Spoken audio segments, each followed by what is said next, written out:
Ma'am मुझे ये बताएं कि इस वक्त जो इंडिया है वो वेपन्स हैं को भेज रहा है, ठीक हो गया, तो इसके बारे में आप क्या कहना चाहते हैं?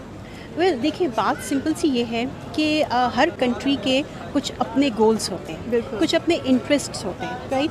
सो हर कंट्री ने क्या करना होता है, उसने अपने इंटरेस्ट के अकॉर्डिंगली काम करना होता है। आकाश सिस्टम जिसे डीआरडीओ और बीडीएल द्वारा संयुक्त रूप से विकसित किया गया है, अब वैश्विक स्तर पर चर्चा का विषय बन चुका है। आर्मेनिया के बाद अब एक और देश इस एयर डिफेंस सिस्टम को खरीदने के लिए कदम आगे बढ़ा चुका है और ये देश है ओमान। वो सारा असला अपने लिए बनाना शुरू कर दिया उन्होंने, और वो खुद अगर वो नहीं बनाते तो देखे ना, पूरे का पूरा वेस्ट खड़ा हुआ है पीछे, पूरे का पूरा वेस्ट खड़ा हुआ है पीछे। जितना डिफेंस, जितना इक्विपमेंट है वो जा रहा है, जितना इक्विपमेंट है वो जा रहा है। एंड दे डू अंडरस्टैंड कि हाँ जी करना क्या है और मतलब किस तरह चीजें लेके जानी है। देखिए सर, आपकी बात सही है, भारत अभी बहुत सारे डिफेंस सिस्टम्स पे काम कर रहा है। जैसे मैंने आपको बताया कि अभी ये ट्राजन है, आकाश के बारे में बताया था, पिनाका के बारे में बताया था, वैसे हमारा LCA तेजस भी चल रहा है डेवलपमेंट में। अगर इंजन आना चालू हो गए तो वो भी जल्द हम एक्सपोर्ट करने लग जाएंगे। तो दुनिया की एक सुपर पावर समझते हुए इस किस्म के हथियार और अब ताकत इकट्ठी कर रहा है जो हमसे ज्यादा दुनिया के लिए खतरा है। ओमान के लिए ये एक स्वदेशी एयर डिफेंस सिस्टम का एक महत्वपूर्ण कदम हो सकता है, क्योंकि इसे न तो रूस से S-400 की तरह महंगी तकनीक की आवश्यकता है और न ही इसकी रखरखाव के लिए बड़े पैमाने पर संसाधनों की। आकाश सिस्टम की सटीकता और प्रभावशीलता के कारण ये ओमान की सुरक्षा के लिए एक बेहतरीन समाधान साबित हो सकता है। इतनी एक्सपोर्ट्स करना एक बड़ी बात है। मुझे नहीं पता क्योंकि मैंने पूरा नहीं वो किया कि शायद 3rd नंबर पे एक्सपोर्ट्स हैं, 4th पे है या टॉप 5 में है, क्या है, थोड़ा सा आपसे समझने की कोशिश करेंगे। तो दुनिया की एक सुपर पावर समझते हुए इस किस्म के हथियार और अब ताकत इकट्ठी कर रहा है जो हमसे ज्यादा दुनिया के लिए खतरा है। ये जो आपने बात की कि थर्मोन्यूक्लियर जो यानी हाइड्रोजन बॉम्ब जो शायद सिर्फ अमेरिका और रशिया के पास है, जो साउथ में वो न्यूक्लियर सिटी बना रहे हैं। पिछले दिनों हमने बात की थी शायद जो अग्नि इंटर कॉन्टिनेंटल बैलिस्टिक मिसाइल, यानी वो हम पे हमारे खिलाफ तो उनके बेशुमार हथियार हैं, लेकिन ये मिसाइल चाइना और फिर कल को रशिया और अमेरिका तक पहुंचेंगे और फिर इनके खिलाफ जो डिफेंस शील्ड बनाई है वो भी दुनिया के हथियारों के खिलाफ है।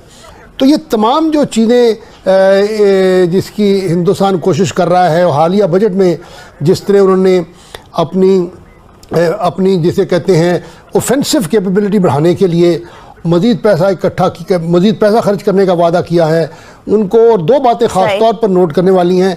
उनके आर्मी चीफ ने दोबारा इस चीज़ का अदा किया है कि जनाब ये जो कोल्ड स्टार्ट का स्ट्रेटजी थी, यानी अचानक पाकिस्तान पे हमला करना, ये अभी भी हमारे लिए काबिल अमल है। अपना दिफा किया है, अपने मफाद के साथ खड़े हैं। लेकिन जो बात हमें और दुनिया को बताने की ज़रूरत है कि हिंदुस्तान एक ऐसी उभरती हुई फौजी कुव्वत बन रहा है जो ना सिर्फ पाकिस्तान बल्कि पूरे इलाके में जो है वो जाहरियत का मर्तकब हो सकता है। और मेरे ख्याल में दुनिया को इनकरेज करना चाहिए, पाकिस्तान को भी हिंदुस्तान को भी, कि अब ये हथियारों की रेस छोड़कर मुज़ाकरात की तरफ आएँ। देखिए सर, आपकी बात सही है, भारत अभी बहुत सारे डिफेंस सिस्टम्स पे काम कर रहा है। जैसे मैंने आपको बताया कि अभी ये ट्राजन है, आकाश के बारे में बताया था, पिनाका के बारे में बताया था, वैसे हमारा LCA तेजस भी चल रहा है डेवलपमेंट में। अगर इंजन आना चालू हो गए तो वो भी जल्द हम एक्सपोर्ट करने लग जाएंगे। उसके अलावा भारत की डिफेंस कंपनीज मोरक्को में इन्वेस्ट कर रही है।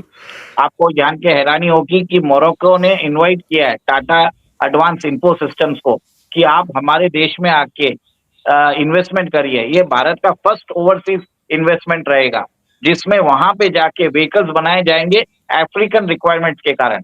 उसके अलावा हमने देखा है कि कितने ज्यादा हमने ड्रोन्स में भी हमने बहुत सारा एक तरह से इकोसिस्टम बन रहा है। DRDO में वहां पे सफलता हमें मिल रही है। और इन्होंने एक और एक चीज चालू किया है, DRDO ने भार्गव अस्त्र करके एक ड्रोन सिस्टम भी बनाया है जो ये छोटी छोटी मिसाइल्स होती है, माइक्रो मिसाइल्स, वो भी एमिट कर सकता है। और अभी मैंने रिपब्लिक डे परेड के लिए मैंने ये भी देखा कि रोबोटिक डॉग्स भी उसमें पार्टिसिपेट करने वाले हैं। तो एक तरह से भारत का कहीं ना कहीं डेवलपमेंट तो हो ही रहा है। और भारत के फाइनेंस मिनिस्टर अगर एक साथ मिल के उनको और फंड्स दे दिया जाए तो ये जो R&D टेक्नोलॉजी में भारत में फंड्स, भारत में जो हथियार बनेंगे, ये भारत के लिए पैसा कमाएंगे। तो भारत के फाइनेंस मिनिस्टर को भारत के R&D में पैसा लगाने की जरूरत है। डिफेंस बढ़ाने से कोई मतलब नहीं है, डिफेंस के अंदर R&D और वेपन्स एक्विजिशन की जरूरत है। हमारे पास फिगर आता है कि ओवरऑल फिगर उससे कोई मतलब नहीं रहता है।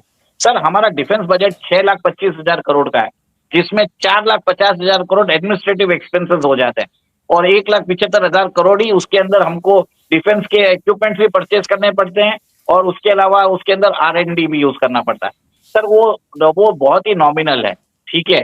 और सेकंड सर एक और एक चीज है, आप ये देख लीजिए कि भारत के अंदर अभी जो प्राइवेट पार्टिसिपेशन है वो 21% है। वो इसको बढ़ाने की जरूरत है, वहां पे टैक्स इंसेंटिव देने की जरूरत है। भारत के जो कंपनीज है जैसे उनको ग्रेटर उनको आप रिसर्च DRDO का जो पेटेंट है रिसर्च है उनके साथ शेयर करके भारत को और एक चीज है, आपने ये भी देखा है हिंदुस्तान एरोनॉटिक्स लिमिटेड है भारत की एक प्रीमियर डिफेंस एजेंसी है, डिफेंस कंपनी है, PSU है।